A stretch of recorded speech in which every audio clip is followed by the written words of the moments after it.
Hola, ni hao, bonjour, hello. My name is Autumn Shook. I am an assistant program director for AFTO. This allows me to coordinate and bring some amazing resources to you and others nationwide. I'm really looking forward to listening to my friend Joanne show you a training tool that you can use right away to train your new inspectors on some potentially unfamiliar foods that they might see in the field. All the inspectors won't need to be on this webinar because you're going to be able to go home with the tool today and start sharing all the information with them. So this webinar is scheduled as a lunch and learn opportunity where you're going to travel through the toolkit led by its creator, and there's going to be additional time to ask questions at the end of our demonstration. And I hope that you can stick around for the duration of the webinar. It's going to be 1 hour. We won't take breaks, but if you need to stand up and stretch, please stretch as you need to. You will be able to connect with Joanne or with me throughout the chat function on the Zoom platform, so it's on the bottom chat. So be sure to switch between sending your chat to everyone or sending it to specifically to the hosts or the panelists to reach your target audience, so that's important to know. There is a Q&A section at the Zoom at the bottom as well, and we would love it if you were to put your questions in that spot. If you put them in the chat, and then your question might be lost quickly if there's a lot of chat traffic. So with that, do yourself a favor and keep the chat to only necessary items or requested comments on behalf of those who, like me, are easily distracted. If you have technical issues, please drop a chat in the host panelist chat option so that we can help you solve your problem quickly. So now that all the housekeeping has been covered, let me introduce you to my friend Joanne. Joanne Xiong Mercado has been with the Marion County Public Health Department within the Food and Consumer Safety Division in Indiana since 2011. She's the trainer for the department, and Joanne is also an Indianapolis native and has a Bachelor of Science in Public Health from Indiana University, Indianapolis, and Associates of Science in Hospitality from Ivy Tech Community College.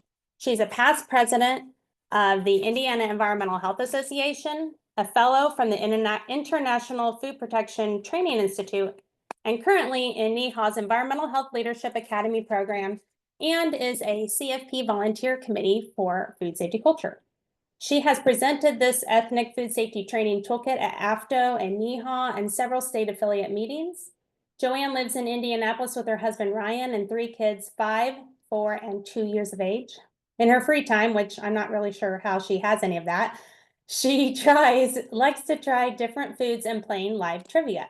So welcome, Joanne. The mic is yours. Thank you, Autumn. I'm going to make sure you can hear me. Okay. So hi, everybody. It's nice to meet you, and I'm glad that you're here. I've got a training resource I'd like to share with you. I am going to let you know a little bit about Marion County, so just in case you're not familiar with it. So Marion County is located in the center of Indiana. Indianapolis is the capital and is the largest city in Indiana with a population of at least 869,000 people. So Marion County is where Indianapolis is, and that's where we are in the Midwest. Wanted to share our CDC environmental public health tracking. We are the only local jurisdiction enrolled or awarded this grant. It helps us give out information about, our community needs and assessments through the public health tracking portal. And you're more than welcome to visit this tracking portal on our website. So here you can see us there in Indiana. A little bit about our department and how we are structured. So Marion County is the local jurisdiction here and we have 3 bureaus. We've got public health administration, we have an environmental health, which is where food consumer safety lives, and we also have a population health, which is where our clinics are, the vital records, the vaccines, and things like that. Under environmental health, we are housed under the environmental public health Bureau of Environmental Health with water quality, hazmat, vector, and housing. And in our department, we have 1 administrator, we've got 2 support staff, we have about 4 supervisors, we've got some specialists, and we've got a lot of field staff. a little bit about our county and who we serve. We license right now close to 5,700 establishments. Most of it is restaurants, but we do also see our groceries, we do schools, we do the bars, we have the food trucks, we do temporary events, we do bed and breakfast, groceries, bakeries, and commissaries. So we see all of them. A little bit about our ethnic community. These are our international food establishments that we currently serve. So we have a wide variety. And as I know that with other counties and cities, I'm sure that you see your own mix of diversity. But just a quick rundown, we've got about 680 restaurants and markets that we consider ethnic. And we've got about 150, mobile units. It's probably grown since the last time I've done this presentation. And we do about 30 annual events that are ethnically diverse. So I wanted to share that with you, that we have our own challenges as well. So if you want to put in the chat, can you share in your jurisdiction what type of ethnic food establishments you have? And we can visit that. But go ahead and share what you see and what kind of community you have. And maybe Autumn can help read them.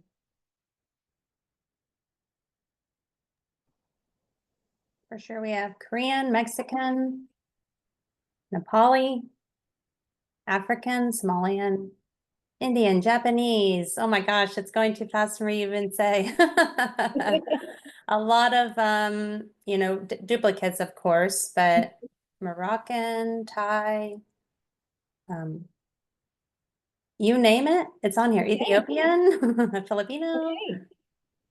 Yeah, that's what our county looks like. We have a large Chin population in our south side of the county, and the Chin is a subgroup of the people who come from Burmese or from Burma. We have a couple of refugee settlements here for the Haitian, and so we're getting a lot of our immigrants from other countries. We have welcomed, lots of different people from different communities, and if they get homesick, they want to find foods that are similar in the grocery stores or going out to eat. And so we have a large diverse community here, and with being the largest city, then there's a lot of opportunity as well.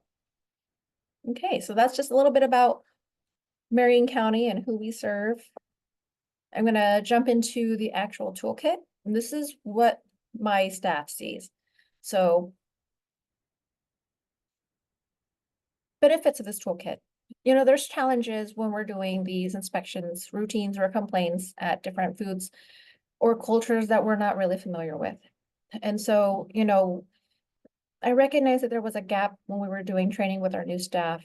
We would go through the training in the field, and we would do our online training. And then when they were released, they didn't still feel prepared to do a large ethnic grocery store. There was just a lot of questions or a lot of unknowns.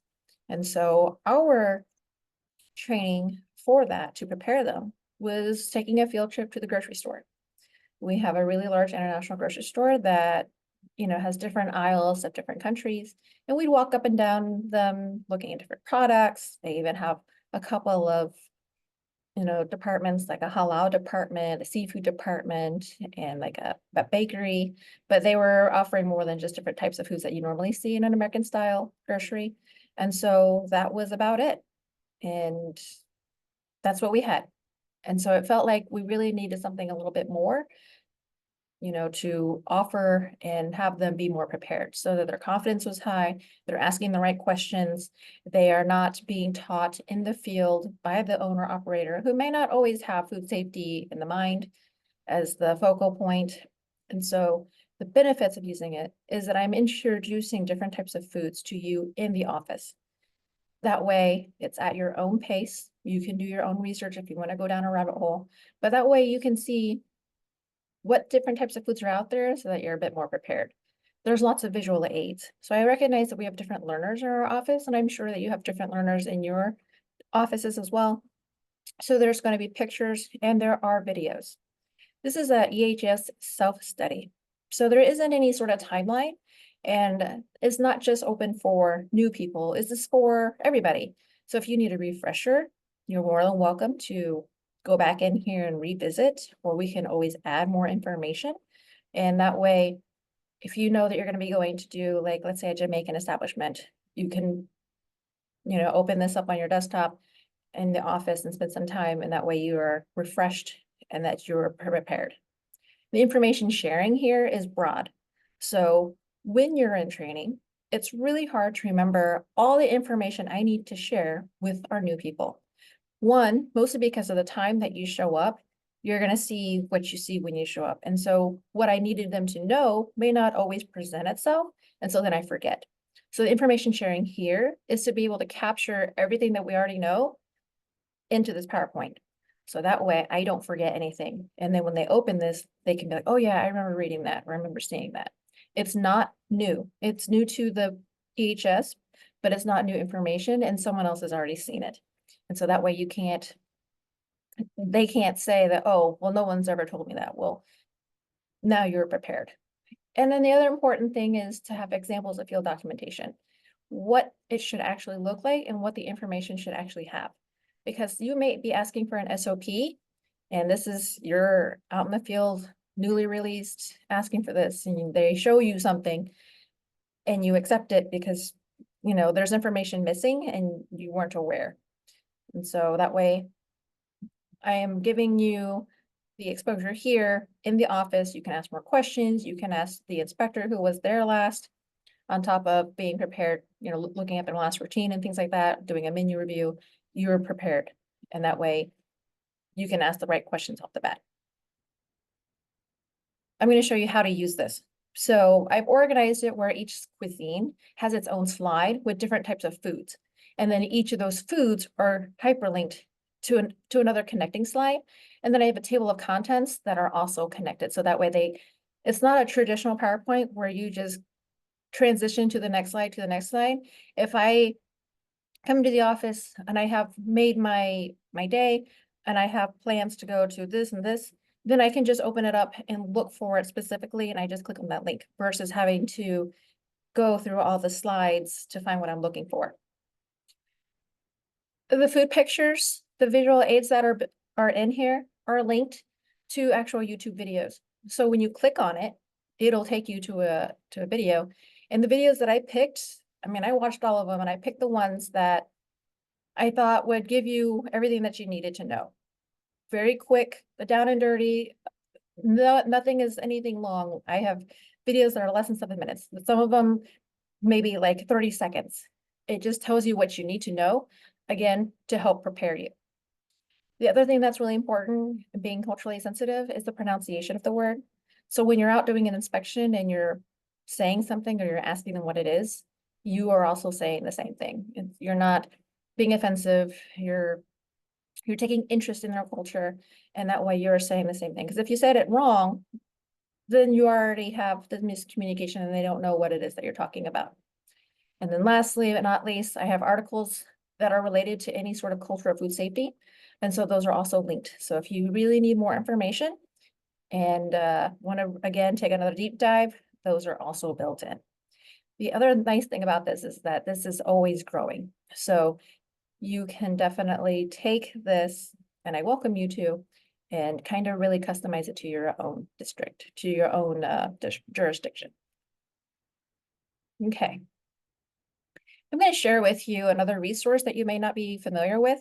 It was made by the Center for Agricultural and Food Security Preparedness app. It's a free app that you can download on your Android or your Apple phone. I have learned by sharing this that I think if you have an older phone, you may not be able to download it, but the globe with the fork and the spoon is the icon for it. And it's pretty easy to use. It's very user-friendly. And this is a really quick way to learn something while you're out in the field. The main difference is that the PowerPoint that I'm sharing with you now is to help prepare you before you go out. So that way you can be more comfortable and be more confident before you go out to do the inspection. But when you're out doing the inspection and you need to, figure out, is this food a TCS? Do I need to throw this away? How is this prepared? What are these ingredients? You can definitely use the app. So it's definitely very helpful. So just in case you did not know about that, I would encourage you to use it. Now here is the actual slide. So I'm going to walk you through it. And you can see that my table of contents, different types of cultures and cuisines that are listed here. And just again, it's not a traditional PowerPoint slide where you just have to keep transitioning to the next slide. You are more than welcome to bounce around, and each slide will take you back here, back to your home page. So that's a really nice thing, is that way, if you're looking for something specific and it's on like slide 100, you don't have to go through all of that and scroll. So I'm gonna go start off with faith-based. So I click on it and it's linked automatically to there. All of the slides are gonna basically have this template. So you're gonna see the different types of foods that are associated with the slide. You're gonna see your visual aids. You've got the pictures. And if you see that the pictures, they're all hyperlinked to a video. And no good training component is without any mini quiz. So I have that in there as well. Some slides may have a special note on equipment. And so that way I really want to bring it to the forefront to say, hey, pay special attention to this. So, and I bring this one as a good example. This actually happened to me, is that when I actually went to go do a kosher kitchen inspection, I didn't know that, hey, I'm Joanne from the health department. I extend my hand to shake their hand. And I met with the rabbi, and they do not shake hands or touch a female. And so I felt embarrassed that I didn't know that that was not common knowledge for me, not very obvious. So I wanted to make sure that if you are going to be doing an inspection at a kosher kitchen, that you know that and saves you a little bit of embarrassment. The other thing that you may not know is that maybe you need to plan a little bit more time, because the kosher kitchen may have two kitchens. And that's because they believe in the law of keeping their meat and dairy separate. And so there may be two walk-in coolers, there may be two dish machines, there may be two thermometers. And so knowing that in advance, you want to make sure that you are not cross-contaminating in their eyes with your thermometer. So you want to ask, may I use your thermometer? Because your thermometer may already be contaminated in their eyes because you use it to check everything. And so they have one designated to only touch dairy, and they have a separate one only designated to touch meats. Okay, so I'm going to go into a kosher, and these are also linked. Click on that. You're going to see another template. All of the tables here are going to show the same information. This is where you're going to find your pronunciation. You're going to see what this food is, what the main ingredients are, how it is made, what the inspector should look for, and any other special notes. So here I reiterate it here. So that way, it again is really introducing it to you and giving you what you need to know now. So I'm going to go back on this button here, back to faith-based food slides. So it takes me back. So then I can go visit my halal. And here I'm going to play the pronunciation. Hello. I'll play it again just in case you didn't hear it.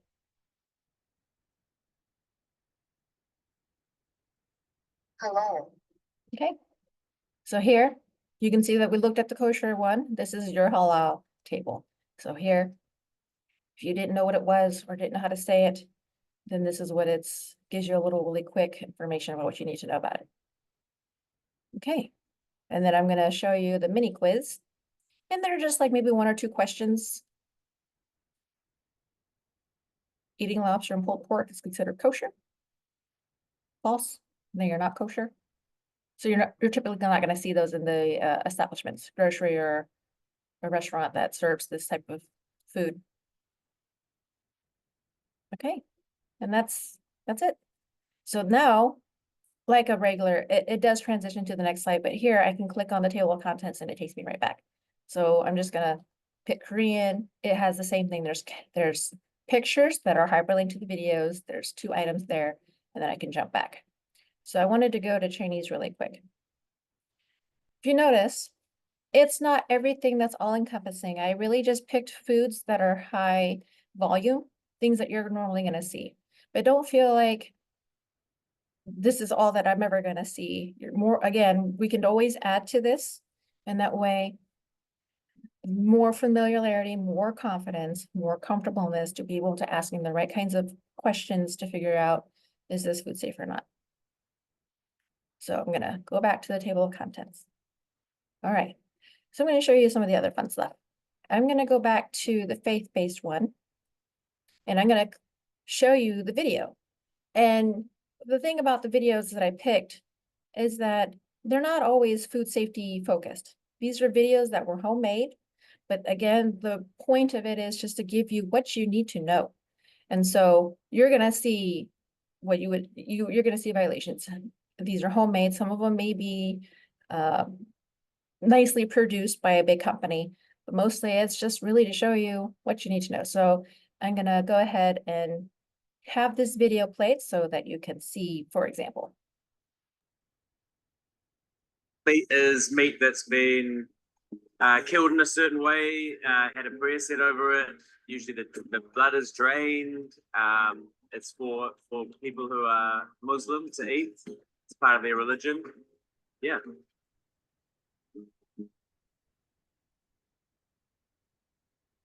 Okay. So then we'll go back.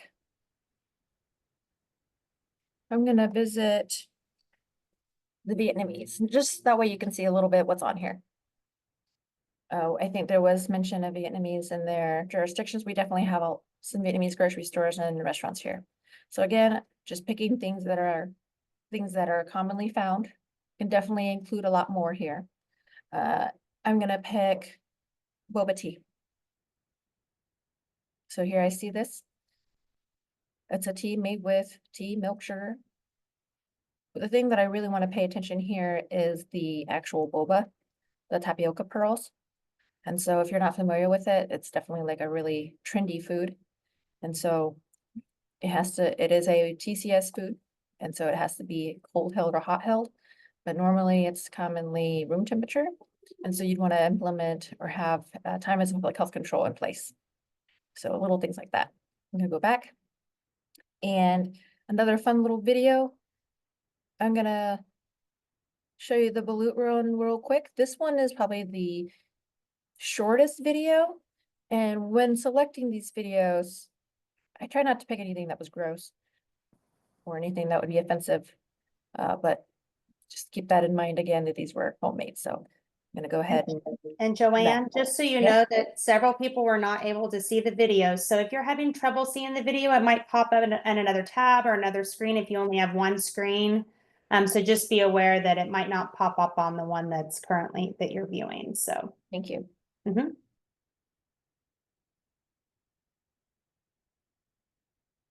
Ooh, look at this.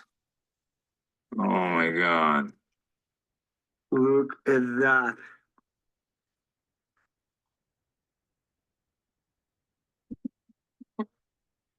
Smells not Oh, it so good. smells like a bird. Developed embryo. I thought it was gonna be less developed. There's something here. I don't know what is it. Some jelly thing.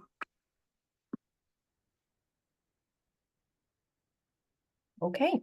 All right. I have a special note here. Again, to really bring it to the forefront, anything that's unique or special about it. That way the inspector is prepared when they go out and that they're not trying to figure out and during the inspection what the proper procedure should be. Okay. I'm gonna visit Mexican really quick. So again, things that you're commonly gonna find. I have some pictures that aren't linked to videos. These ones are inspector pictures. So that way when the new person is going through it and they see this, again, this is maybe a repeat violation. This is not new and that this should be written. So here we've got, meat air drying on shopping carts, been on the floor. And so, that this is an ongoing thing, or if they see this, it's definitely not okay. Okay, and go back. I'm gonna visit Chinese again. And then I had another picture example that I wanted to show you. I have equipment here, unapproved utensil. This is homemade. Put some nails on a piece of wood, and they use it for making like their fried chicken for like sweet and sour, or they dip their chicken into batter and then they fry it. Okay. I'm gonna visit the Japanese slide because here I have an example of a time as public health control SOP. So that way this is gonna be able to show the new inspector what they should be looking for. It doesn't have to look exactly like this, but at least it has all the information. And that way they know what it needs if it's lacking things. Okay, go back.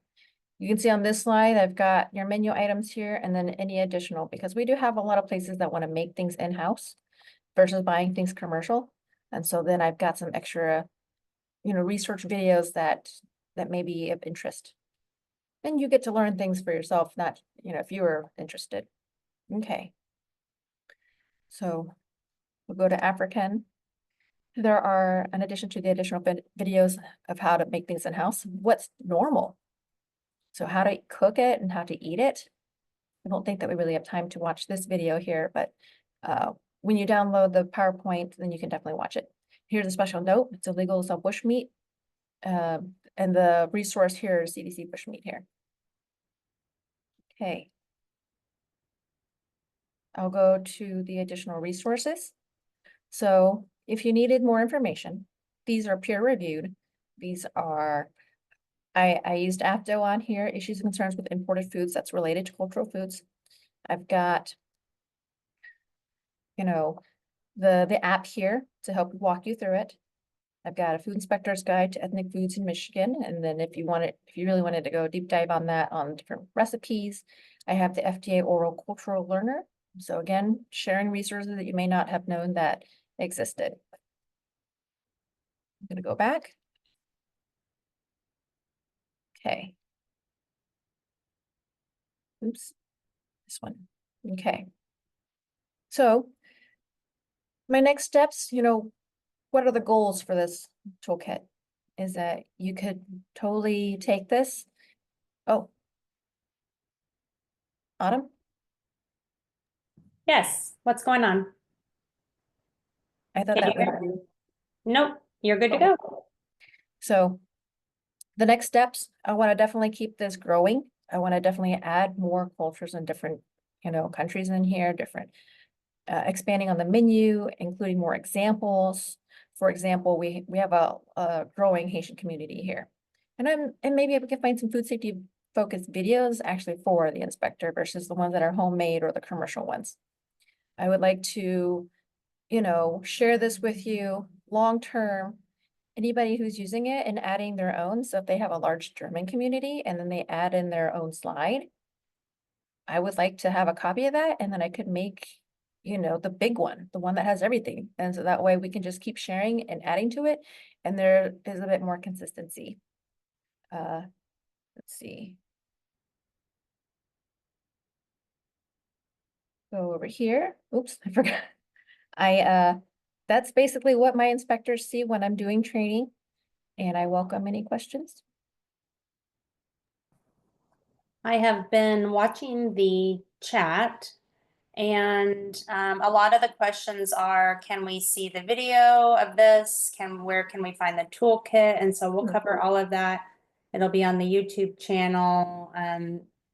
But you can get access to the toolkit, which don't you Yes. find that's the best? I mean, honestly, that's going to be your best friend. And all of this is getting the toolkit. And so I love that you're willing to expand it. So if you really wanted to get a copy of this, it's too big to send in an email. So I have it saved in Food Shield. You can make an account on Food Shield and I can invite you to the group. Autumn is also able to accept the requests. Yeah, and I'll go ahead and if you want, while people can go ahead and put some additional questions in there. And I'm going to show you, Amy, if you can share my screen or my PowerPoint presentation. So that way I can go through how to find this because everyone's going to be very excited about how to access this. And so as soon as Amy pulls it up, then we'll walk through it. So if you are a member of Food Shield already, I'll show you how to get to the group itself. But if not, go ahead and get registered for an account on Food Shield. It is free to use. So here is the QR code Amy has shared. And so if you go ahead and hover over that to make an account, that's great. And then the next slide will show you a video of once you're on Food Shield, how to find it.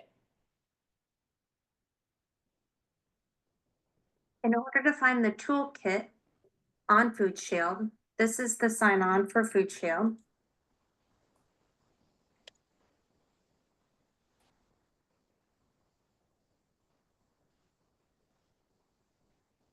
I'm not sure where my volume went. I can't hear it anymore.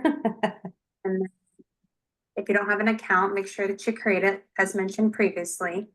And then once you sign on, you're not going to have it in your groups yet, but go to this group menu because this is where you're going to find the option to find groups. So go to groups and then find groups. And then go ahead and in this search bar on the right, search food safety. And I think that's all you're going to have to type in because you'll find food safety toolkit right here. And then you will have a request access button. I'm already a member, so I'm just going to go straight to it. And then up here in the menus, you'll go to documents once you're in this toolkit, and you'll find 2 documents, one of which is the toolkit itself, and one is how to use it. So that way it's easily accessible to you whenever you're needing it. Joanne is the owner of this group. So you could also communicate with her through this group and find everything that you need. So that's just as simple as that. So the next slide is Joanne and I will have to alert you or have to accept you into the group because it's not an auto approve, but that shouldn't be a big issue. And so if you have any trouble, you can email Joanne or you can email me or you can email AFTO generally, afto@afto.org. But I know that you guys are continual learners, and so I wanted to make sure that I got my little spiel in here. And Joanne, so you're not done, but since we have this PowerPoint up, I wanted to make sure that people could see that we have Inspector Bootcamp coming up. And so there's more learning opportunity here. And so go to the website and registration should be open next week. So go to that. And then the next one, because Joanne, you did talk about resources. We have a committee with AFTO and we are collecting a lot of translated documents and videos, and we're organizing them all on the AFTO website. So this is an option for people too, because it could be related. But with that, you can take that down, Amy. There is a question in the Q&A part. It says, I really enjoyed this presentation. My question is, how does your team handle sensitive cases when it comes to explaining food safety without offending the staff? Like you mentioned about shaking hands, in my experience, it seems like people are less likely to receive info from you if you're not well versed in their cultural customs. Can you address that? Oh, that's a hard question. I think we all experience that, so thank you for asking. I think, again, you're just trying your best. I hope they don't expect you to be an expert, but that you're willing to ask them questions. And it's okay to learn from them. I'm not saying that it's not, but I definitely don't want you asking them food safety questions to figure out if this is safe or not. And it's all I can do is ask you to do your best. That's what I think I would do. Doing inspections in a place that I'm unfamiliar with, I would just try to be involved and engaged. I don't know if that's the best answer, but try your best. That's really hard. Right, step lightly, right? Yeah. Don't come in guns a-blazing. That's probably the best thing. And you're right, you're not always going to know, and that's totally fair. And them with your customs, maybe they may not know. Someone mentioned file review is huge, and I agree. So look back at what's been going on, right? Mhm. There was a question when you do find violations regarded in the food code, have you found an optimal way to approach it for getting correction while still being respectful of their culture? Or have there ever been instances where their culture and the food code don't align for correction? Have you ever experienced Yeah. that? Yeah, because it's completely normal for them. And so it's really hard for them to understand I have to do it a different way. And you want to stress that it's not your way. This is just the way that makes sure that people aren't sick. I'm sure that they're not interested in getting people sick, but I definitely think that asking them show me how you do it. And that way, hopefully that they're open to tweaks without losing any of their, the intention of it, of how they normally do it. I just want to make sure that, again, you're being culturally sensitive about it. You're not going to be offensive, and that you're not going to go in there and just tell them to stop. But building that rapport and that relationship, them being able to trust you and believe you, and that more likely they'll be more honest with you. I think that that's also really important, is that relationship. So as a new person going into an establishment, I've never met them before, or seeing their kitchen, just making small talk, I think might be really helpful. But we definitely still have challenges. It's not perfect, but I think it does help the inspector be a bit more prepared and not being afraid, because sometimes when we're afraid, we don't ask questions. That's so valid. Yes. Asking question is the only way to learn, right? And maybe if you're asking questions, you're showing interest, which is what you spoke about before, but being prepared says a lot. So there's been a couple of things that have popped up in chat. Let me see here. Someone asked about how to find that cultural food safety app. So it is cultural foods, which is plural, right? Like I think that was kind of a challenge. If you have an iPhone, they're keeping that up to date. If you have an old Android phone, it's still available. But really, I think that you've added to that app with what this toolkit is. So the app might just be, and I think you mentioned this, really great for in the field if you have last minute questions. But yeah, it's cultural foods safety. So, and look for that globe. And I think Yes. it's a fork and a knife. Fork and a spoon. Fork and a spoon. Okay, good. So yeah, that's that.